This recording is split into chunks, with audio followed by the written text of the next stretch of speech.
All right, welcome everyone. It is Sunday evening, and you are here for the Love in Sight live stream. Tonight, our topic is Forever Young, attracting love at any age, how to stay young and attract love at any age, or in really unlimited way. I love the idea of being able to attract love into our 80s and 90s. I know two women personally who found love in their 80s. So whenever I hear women speak of the fear of aging and not having good choice of men, or are feeling like their skin, like they're not as beautiful and they don't want to compete with younger women, that the truth is that we're shining from the inside out.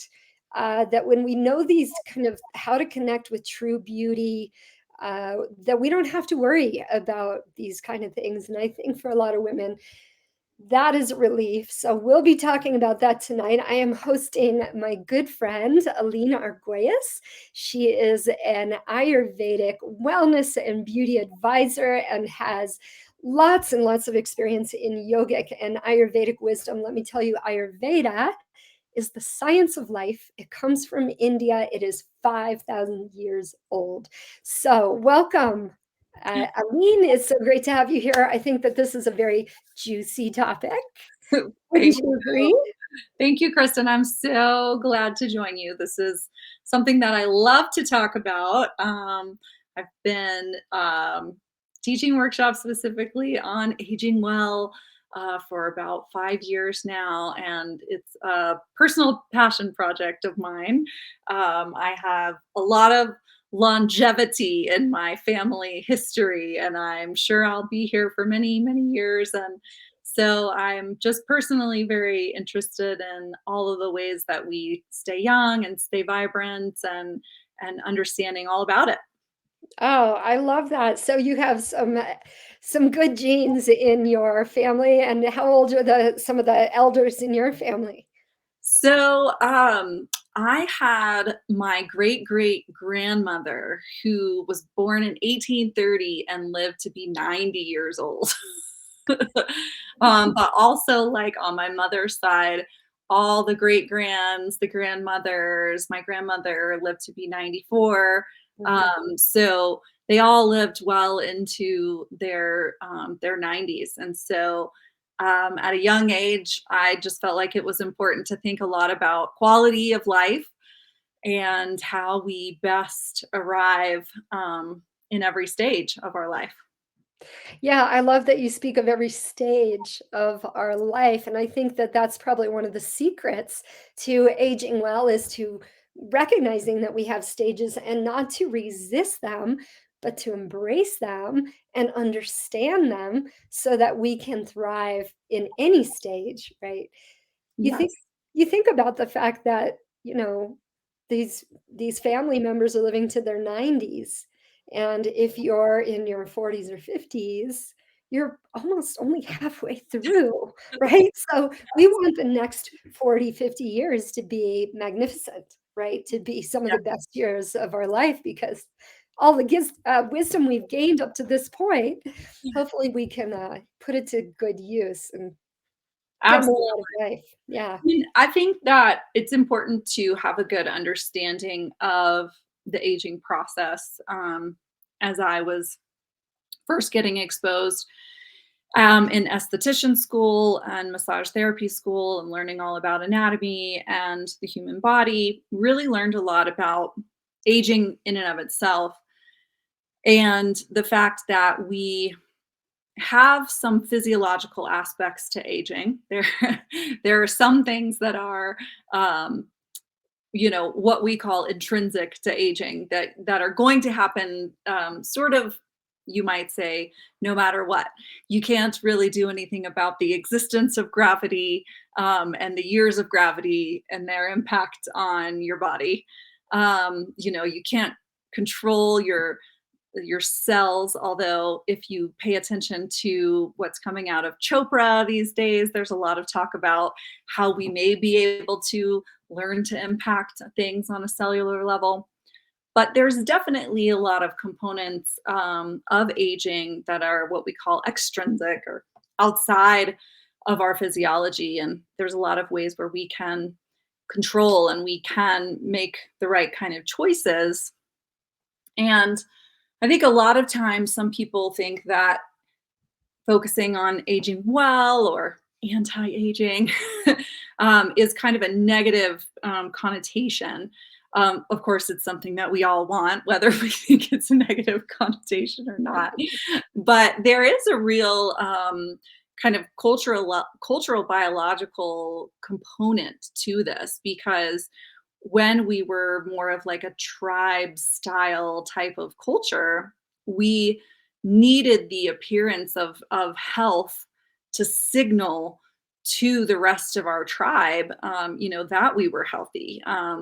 When we were in a much more kind of survive by, I don't wanna get left behind. so it's really very ingrained Yeah. in who we are as humans to pay attention to the observable signs of health and youth, and Mhm. then to make judgment based on what we see. So that's really part of the reason to want to um, work on the health, because if you are healthy on the inside, it shines out of you from the outside. Mhm. As the yogis know, that we really do have an aura of energy that permeates the space around us that cannot be seen necessarily, but can definitely be felt. And I suppose it can be seen just as like sparkly energy or just kind of a lightness of being, a brightness that is attractive. Absolutely. Healthy glow, Mhm. health to the skin, health from the eyes, even the hair, the teeth, all of those things, Mm. showcase that someone is in a healthy state, which is naturally going to be Mhm. attractive to all people, not Mhm. necessarily just to the opposite sex, but attractive in all ways. Yeah, in fact, I've heard, well, we were gonna go into a little bit of Ayurvedic language, which Yep. is Sanskrit. It comes from India. It's a holy language. One of the words is ojas, and ojas is that subtle essence. You can tell us more about it, but what I do know about ojas is that, and I love this word, it describes our luster. So it's Yes. like if you think of luster versus dullness, I think that describes the aura in a way and all that we're speaking of. So, can you tell us a little bit about this essence of longevity? Absolutely. So I think it's good to look a little bit to the cultural differences between Western culture and in India. We tend to sort of get to the later stages of life, sort of after the empty nest, kind of after the career, and then we don't really have a lot, of next steps and places for people to go. Whereas in the Indian culture, when you got into the 70s, then it became time for you to turn specifically into your spiritual quest. So Mhm. there was really a lot of continuation of life and a lot more still to accomplish. Mm, And this is that home of this philosophy where we're looking at ojas, and some of the definitions of it include, as you said, our luster, our radiance, our inner strength. It's very much associated to our immunity, our vital energy, our vigor. mm, And then one of my personal favorites of the definition of ojas is our personal magnetism. So, Dr. Vasant Lad, who's a really prominent Ayurvedic doctor in the United States, has a quote from one of his books that says, "A person with strong ojas is attractive with lustrous eyes and a spontaneous and calming smile. Such an individual is full of spiritual energy and power." mm. What I really love about this idea of ojas is it's like it's this vitality, it's this brightness, but also, as you said, there's a calm quality to it. And I think that that's part of the aging, the secret of aging well, is just not abusing your energy or misusing your energy, right? Just kind of a steady, even flow of of beauty or brightness or luster. Yeah, that internal radiance factor really is kind of the main thing that we're talking about, and we're talking about it for for physical appearance, but also for mind, body, for spirit. So Ojas is considered to be the final and most refined byproduct of everything that we digest, and so one of the things that we talk about is that anything that you ingest, you must digest. And that means not only what are you ingesting from a food standpoint, but also what things are your other senses ingesting. So, what is the environment that you're listening to, that you're seeing, that you are, feeling around you? And are you making all of these types of mindful choices so that everything that you're ingesting is also helping to bring the most sense of lightness and radiance and health and vigor. Mm. I just love that. I love that because being a love and dating coach, it helps us to understand that we are in relationship with life itself.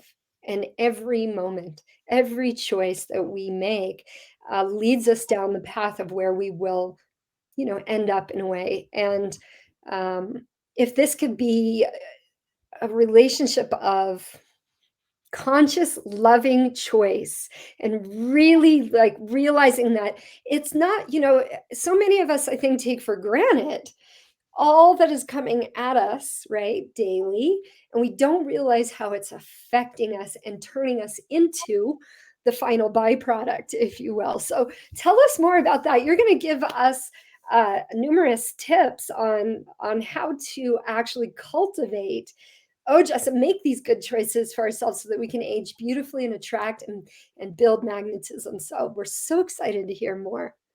All right. Well, let's dive in a little bit more on that. So, Ojas is going to be one of our three essences. One is our internal fire, one is our internal air, wind, breath. That's the one that people are the most familiar with because they talk about prana, chi, ki. We talk about internal air a lot more often than we talk about the internal fire.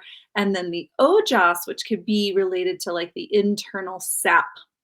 So if Mm, you think about that life essence of a tree or a plant, that juicy, you think of a fruit that is full and ripe and full of juice. mm, yeah.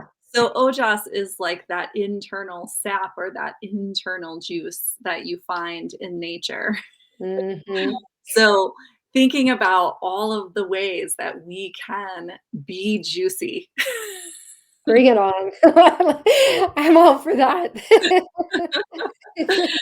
So, one of the things that we think about, especially in aging, is that as we move through life, as we get older, we move into our phase of life that is less naturally juicy and full and vibrant. And so, to a certain degree, there's more counteracting that we have to do as we get older than when we were young and we were already naturally like very full of sap and juice and all of the good things that Yeah, keep like us. a little supple baby, you think about them, and they're just like a little plum, all juicy and plump. And then as we get older, we're just kind of like you start to see the bone structure and the sallow skin and et cetera. Exactly. So, So it's a yeah, very natural part of the stage of life to begin to experience the drying out. yeah, yeah, especially at Right. high altitude. Especially in high altitude, but it happens for all of us as we get older. So definitely being mindful of the stage of life that we approach around 50 to 60 years of age, we're going to want to put in even more practices to build ojas.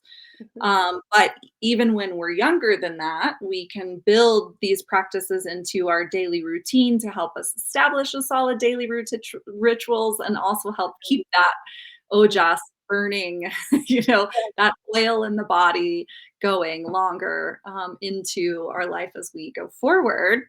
Yeah, Um, habits make you, right?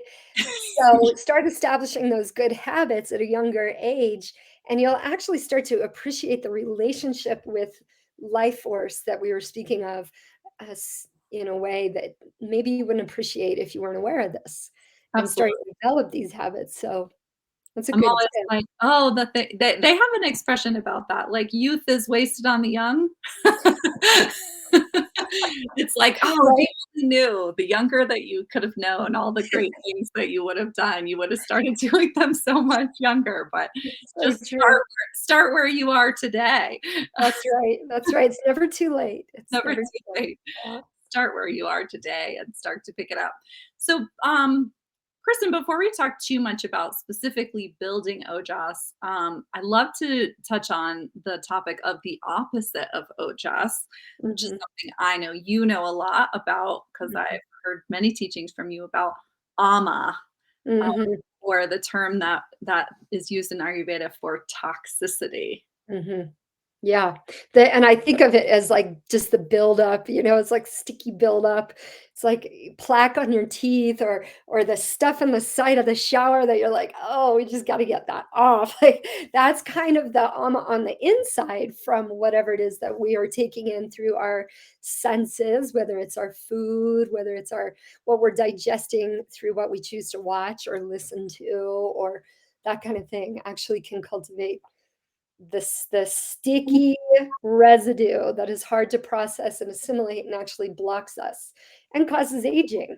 Yes, Mhm, 100%. So I think of when I relate ama back to kind of the more like Western physiology, there's really two primary processes that we talk about. We talk about glycation and we talk about oxidation or free radical damage. mhm, So the free radical damage can come from things that we're exposed to, toxicity in the environment, in the food, in the air, but it can also come pretty heavily from stress. So the stress process in the body produces a lot of free radicals or reactive oxygen molecules that then go on and wreak a bunch of havoc around in the rest of the body. mhm. And glycation is a very similar process, and it happens specifically from sugar. So Mm, it's really related, really specifically to sugar intake and yeah, processed sugars, more specifically than your more like simple natural glucose and fruit based sugars.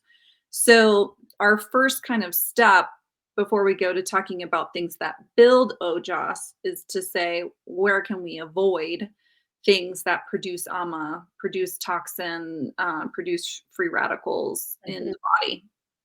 Great suggestion. Yeah, So that kind of, okay, let me start to build a lifestyle for myself that is revolving around healthy choices, healthy eating, and and good food choices, but also stress relieving types of choices and yes. good stress response. We talk a lot in our household about distress tolerance. So building your ability to process stressors and distress when they come up so that they don't become sticky, aging, gooey things that we hold on to in our body. Right. Right. Yes, it's almost it makes me think of, it's like well, I just lost my train of thought on that one, but, oh, how it can take so much more energy Yes. to process something than it should, right? If it's not in alignment with our health, then it's like we're stealing, like paying Paul. with John's money or whatever. What is that saying anyway? Robbing Peter to pay Paul. Exactly. Thank you. Thank you. But yeah, that's exactly what's happening because we're stealing our life force to process something that's taking more energy than it should, right? When we're Abs making poor choices. So Yes, absolutely. let's hear about some of the choices that we could make. I have one that I know about free radicals that I think is interesting, but I'd love to hear what you have to offer. Well, tell me first your one about free Well, radicals. I love to yeah, I know. read it years ago when I was doing a cleanse, and it was about cooking with oil.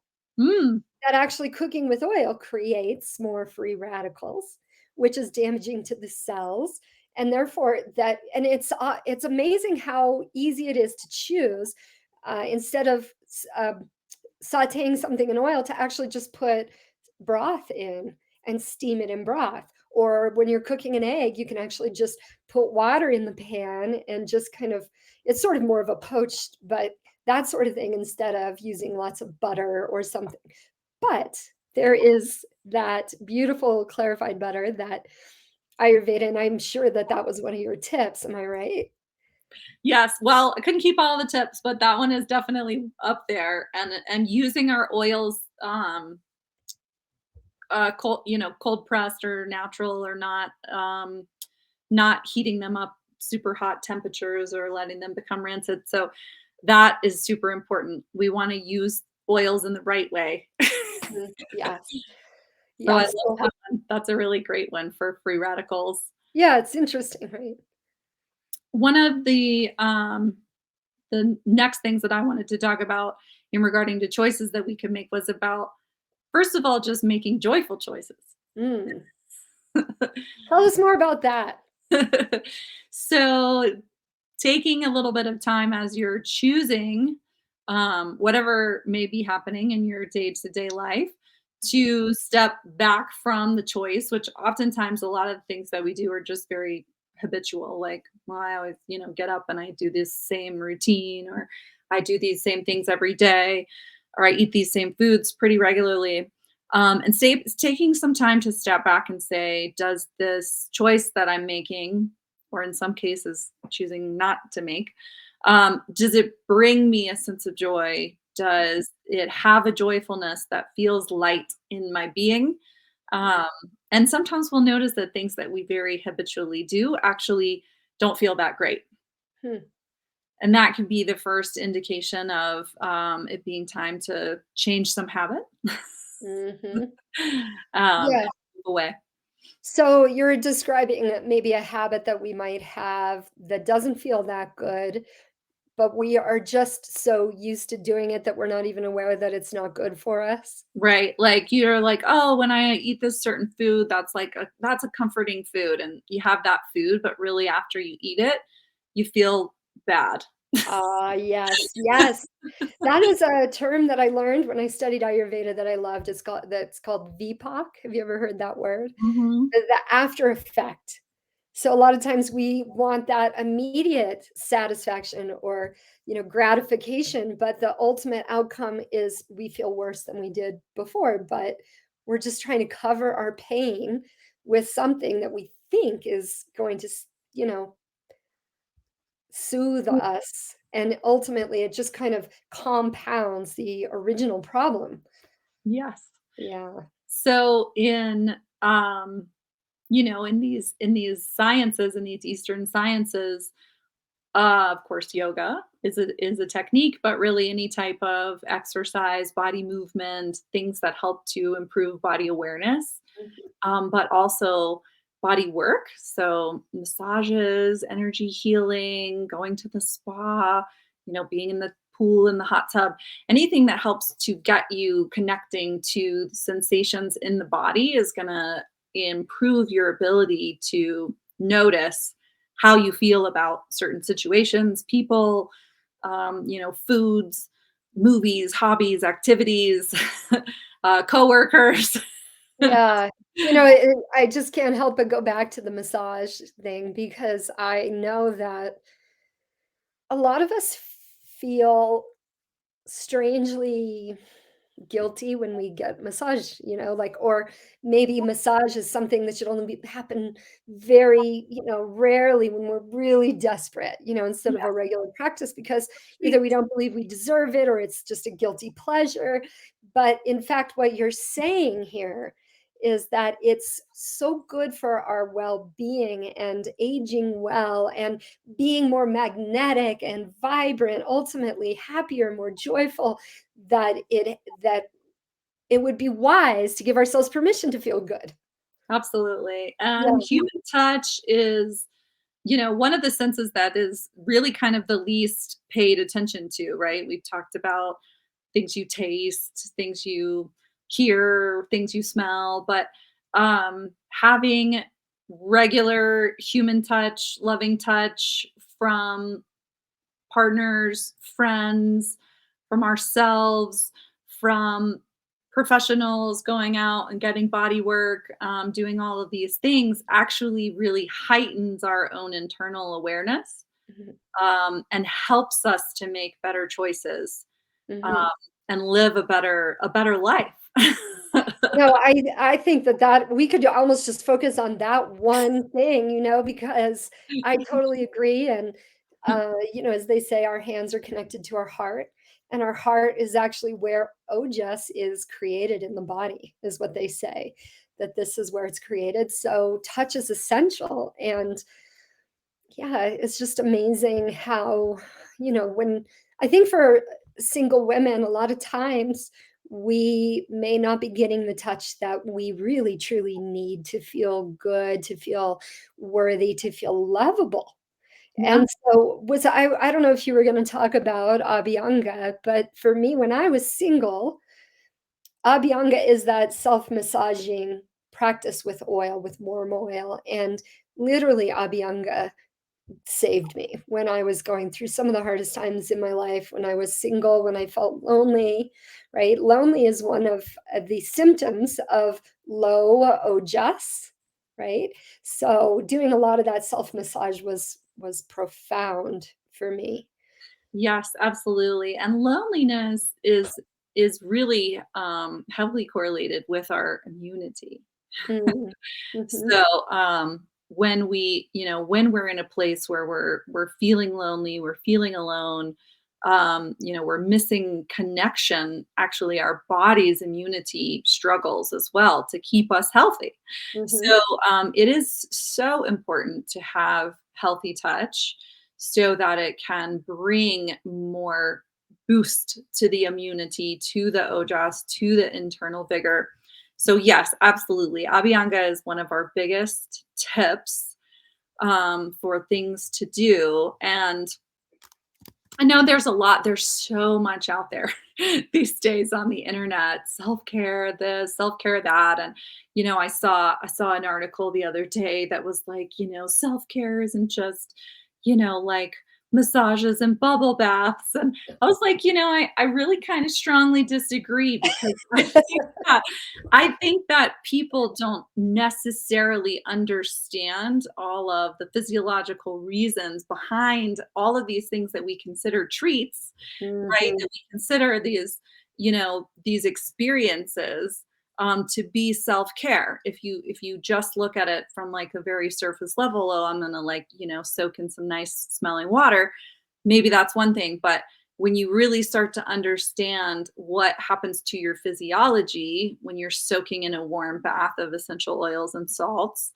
or when you're massaging the body with warmed oils ahead of taking a shower, when you're touching the body throughout, right? Touching all of the skin, activating all of the nerves, really communicating with your body. There's a lot more to it, than what some things on the internet might make you believe. So true, and, actually, I love that you brought that up because this is a big part of behind the work that I'm doing with women is helping women to understand the true power of the feminine, and, we have been, as a society for thousands of years, been enculturated to believe that feminine, uh, what feminine appreciate, feminine energy, feminine choices are less than, or have just don't have value or meaning. And really, it's this complete disconnect and a misunderstanding of what feminine energy, feminine power really is. It's about relationship. It's about being in relationship with the sacred. And I love your scientific mind because you can really describe it in that way to help the people that that might be more of a leap to understand the sacred.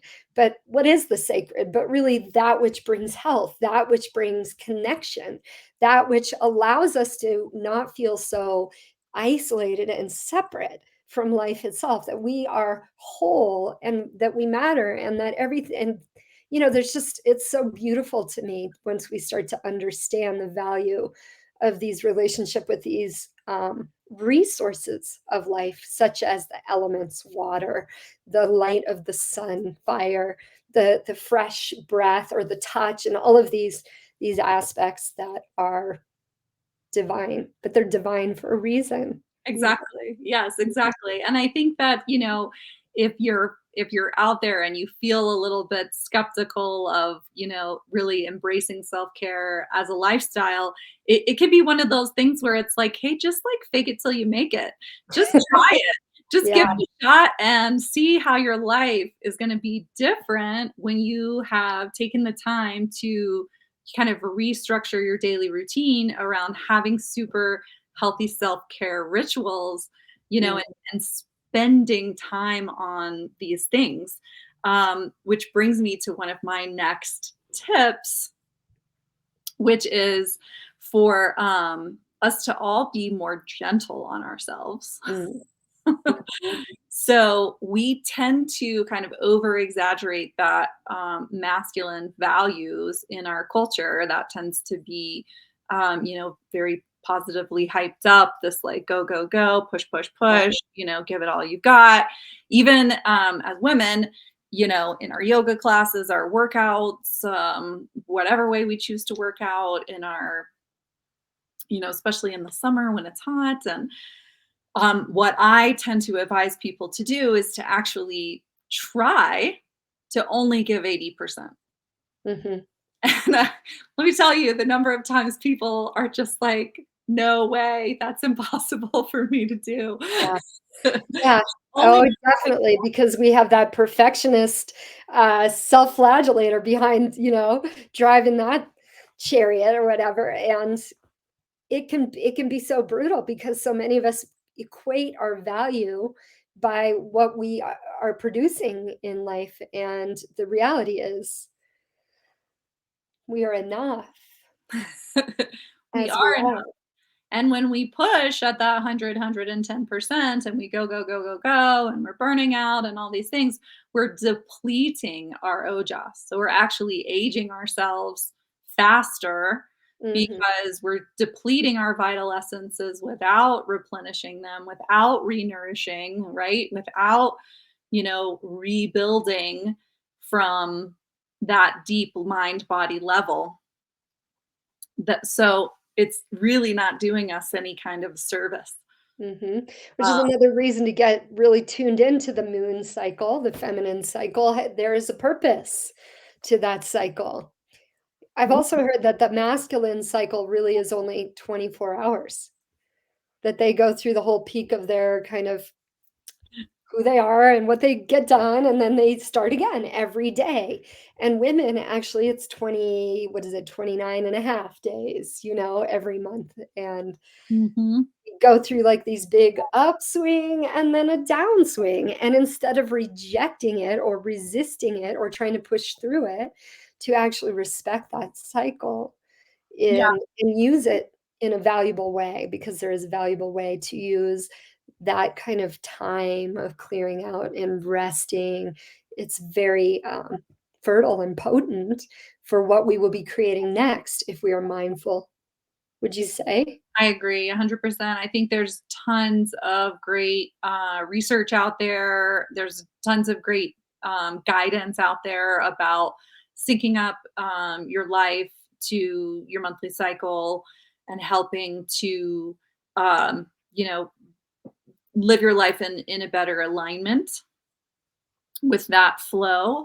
A lot more detail than we could get into tonight, Mm, but I think that establishing just a few habits to start, you know, the reality of being able to do a hot oil massage every day is, not the case for most people, right?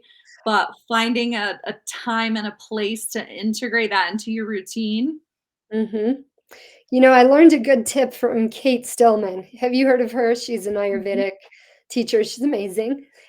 This was brilliant. I thought that she brings the oil into the shower, turns mhm. the shower off, gets the water off her skin, and then oils up, and then washes it Does off. the rinse. And I was like, Mhm, that's so smart because we can make so many excuses not to oil, not to use the oil in our bodies.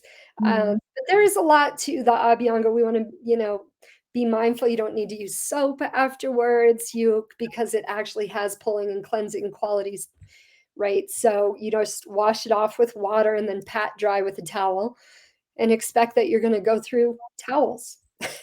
You can also find a lot of great, and I'll be happy to send you some resources, but there's some great products out there now that are like cleansing oils specifically. So Mhm. one step and done. Mm. Um, Kopari has a shower oil that I am utterly obsessed with. I will Oh, send it over to you. yeah, do. Let's share it with the group. They'll love to hear it. Um, and and doing the whole ritual of the true abhyanga. So, Mhm. dry brushing the body first with a sponge or a glove, and then or a brush, and then oiling the entire body, and then if time allows to actually like sit in the oil, drink a cup of tea. Yeah, that's like the once a week. Enjoy Once a your week. morning, that Yeah, kinda takes longer, but it is incredibly re-nourishing and grounding. yeah. So, it's sort of a, like, just give it a shot and you'll be a believer. Mhm. Oh, so I I You've would been love to doing it just a kind long of go time. back Yeah, and yeah, review a little bit of what we've talked about. So, sure. we've talked about a few things to help support our magnetism, our energy. I believe we talked about, the free radicals, Yes. not cooking with oil. Uh, Yes. not a I mean, of course, you're gonna cook with oil sometimes, but consider not cooking with oil, right? Or not super high heat, or Or what not s oils you're using with what heat. Yeah, so maybe do you have any details about that that you wanna share? Yeah, just like trying to use oils a lot in their raw form, like poured over after food is Mhm, prepared. And then using your high heat oils when you need to use your oil in cooking, but also to your point about many things that you can cook in water, and like cooking on stainless steel. In many cases, you just let your stainless steel get hot enough, it will be nonstick without oil. mm, So, mm, that's I a didn't great know way to cook Yeah, without oils.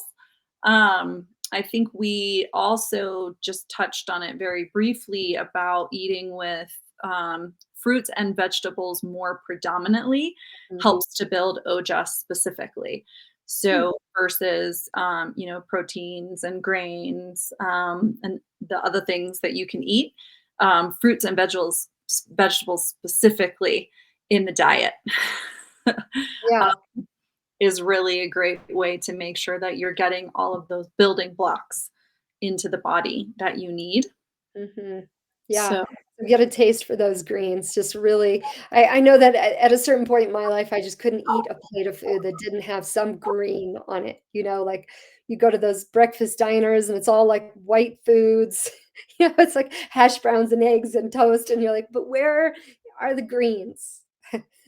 Help a sister out, let's get some greens on this plate." Yeah. absolutely. Sorry, my dog's barking in the background, It's but it's okay. definitely thinking about the rainbow of colors, Mhm, helping to make sure that you're picking up all of the many different types of antioxidants that are available through the natural diet. And just when you are making an effort towards, front loading your meals with fruits and vegetables, then there's less available, space Mhm. for the grains and the proteins, when you've like, oh, I've already, filled my plate, filled my portion, with all these, rainbow of colors. Mhm. Right. Yeah, rainbows. Rainbows are a good way to live for sure. Let's see. Well, okay. So what else? Those are great tips. Thank you, Aline. Yeah, What else? We talked about massage.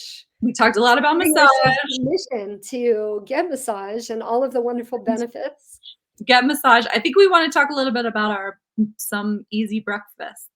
Yeah, let's do that. Breakfast is, the beginning of the day. So great start to the day. I like to, lately I've been doing the intermittent fasting. I do Mhm. that in the spring. I don't do that in the winter, but Yes, me nice and too. light. I can't do Mhm. it all winter because I'm like just too hungry in the winter, but in the Yeah. spring and the summer, I usually don't eat until 1.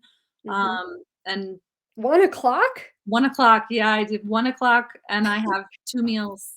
Oh, wow. Okay, well, I don't think I could do that, but It's individual for every body. So yeah. that I one's not think your that body one's not tells a you. tip. Your body Yeah, tells you. yeah, It does. yeah. But one of the things that I like to do when I wanna have, a breakfast is like a quick and easy type of way to do a yogi breakfast. Mhm, So warmed milk is one of the things that helps to build ojas in the body. So, a little handful of almonds, drop them into a pan with some warm milk, let mhm, it get nice and warm, and then, if you were in India, you would probably have all these raw spices and you would make your own blend, and I like to do the cheat method, which is I like to get a decaf chai, and just throw that decaf chai tea bag into the warm milk, and it mhm. is like a quick, super easy, anyone can do it, doesn't require any special knowledge to get all of those great spices and, components that help to build ojas in the body. So do you blend the almonds? It sounds like you would probably wanna blend them, or do you just eat them while I you eat do them. it? Okay. Yeah. Yeah. So it's like I drink the tea and then I just eat the almonds right after. Uh-huh. And it's Awesome. a delicious, warm, nourishing, tissue building, yoga Tissue breakfast. building. Okay. Yeah. So, and let's see, we've talked about a few other things too. We talked about ABHYANGA, which is the warm oil massage. You can do it in the shower as well if Yeah. you don't have the time, but it's nice to make time once a week. I'll post a video on ABHYANGA in the group so that you can look into it a little further. Yes. We And would love it. I would love it. I would love to know your Abhyanga secrets because I know. oh, yeah. Well, yes, I would love to share that. We'll talk about that another time. I can share the Banyan Botanicals Abhyanga video so that the ladies listening can take a look at that. Um, And I there think was that I wanted oh, to touch on, a little bit more about oils specifically. okay. Please do. Please. So, I think early on in this conversation, we talked about being juicy, right? Mhm. And how important it is to bring in, all of that good, lubrication, all of that smooth gliding movement into the body. So, I think there are a lot of women, especially if you grew up on like Noxzema and Sea Breeze, which at least a lot of women in the South for sure did. I've heard that word a while. Sea breeze. I Right. love sea breeze. Kind of grew up very like oil averse, especially Right. for the Astringent. face. Yeah. Yes, stringent everything, drying everything, Mhm. very oil averse. So a lot of women just have a fear around incorporating oils. So first of all, don't be afraid. Second of all, start when you start using oils, start by using them on the neck and the chest, before you go to the face so that you can kind of see how you might react, because when you are working with all natural products there could be things in nature that may irritate you a little bit. So when I try something new I always use it 3 or 4 or 5 times through the neck and the face, I mean the neck and the chest, before I migrate up to using it on the face. And then I definitely recommend that you're using a face um, mask or a face oil specifically designed for overnight use, at least once a week, that you're Mm, putting that onto the face and then sleeping mm, um, with the face oil. They make really great ones. Again, I can send you some links and you can share and mhm, post. But they make really great ones now, even that contain your retinol with your facial oil. But you're just going to really notice a major change in the glow mm, of the skin and the face when you're using the facial oils mm. specifically made for the face. What oils do you know of that are specific to the face? So what I mean is like like a cosmetic preparation that is made typically jojoba oil is one of our most common bases, but Mhm, there's a lot of other smaller molecule oils than like our larger molecule oils that we tend to use on the full body. mhm, So I am a big fan, well, of science. I think we kind of established that, but mhm. particularly of cosmetic chemistry. I am not one of those women that you would find like mashing up bananas and avocados in their kitchen for use as their skincare. We should absolutely, put our faith behind those wonderful men and women who are out there creating beautiful cosmetic chemical collaborations using natural products 100%.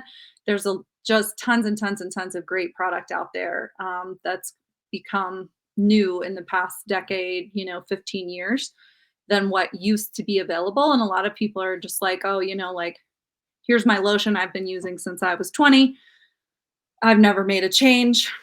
If you haven't made a change, this is your sign. It's time to make a change. It's time to up that game. There's so many wonderful things out there to support you in your journey for improving your OJAS from the Mm. outside in as well as from the inside out. The extrinsic.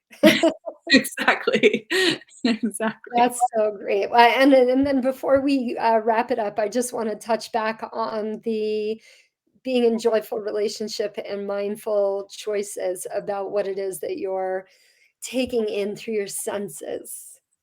Yeah. Talk again a little bit about the joyful part, and we'll kind of tie it up with that. Okay, perfect. Yes. Well, um, taking some time as taking that pause, that in between the action that happens and the reaction, to think to yourself about how the choice that you make or the decision that you make feeds joyfulness, contributes to joyfulness, brings a sense of joyfulness into your life, and thinking about joy from the five senses perspective. So do we have a joyfulness in what we taste, in what we smell, in the things that we look at, in the things that we listen to, including the things that we say, and in the things that we feel and touch. So, really trying to craft our environment into a joyful environment that builds our natural radiance from the inside, that builds our personal magnetism. One of the yogic powers is attractiveness to all people. So helping to build that. How great! I love that. I just think that's such a if you could just take that one takeaway, that to me just is really profound, really beautiful way to live mindfully. In what I breathing, smelling, choosing, is it joyful? Am I enjoying it? And just making as many choices you can to create an environment of joy, joyful intake. Absolutely, absolutely. That's wonderful. Aline, it's been such a pleasure having you on today. Thank you so much for all of your wonderful wisdom, your scientific mind and understanding of these feminine kind of ways of being that support our aura, our glow, our luster, so that we are more magnetic and we recognize that true beauty as we age comes from the inside out. And I believe that the men out there, when they start to, when you start to make that soul connection and they feel that bond to you, that they will see your soul first and foremost. And if you can love your skin and if you can love your body, and as we talked about, touch really helps us create that loving relationship with ourselves and the choices we make to really be in this place where we are open to receive the love that is really out there for us at any age. And on that note, thank you again, Alline. If do you have any parting words for our group? Well, it's my honor to be here and share these topics, which I love so much. And my parting words would be go treat yourself. Thank you for those parting words. We have officially gotten permission to treat ourselves well, to enjoy some massage, to smell some roses, and to know that it has true scientific, physiological value, and everything is good like that. Beautiful. So, once again, thank you so much, Alline. And thank you for our viewer who was here with us the whole time. If you have any questions, certainly put them on the page and we can answer them this week. So, thank you for being here. Much love. Goodbye. Good night. And many blessings. You go ahead and end the stream, and we will be off. Okay, thanks everyone. Good night.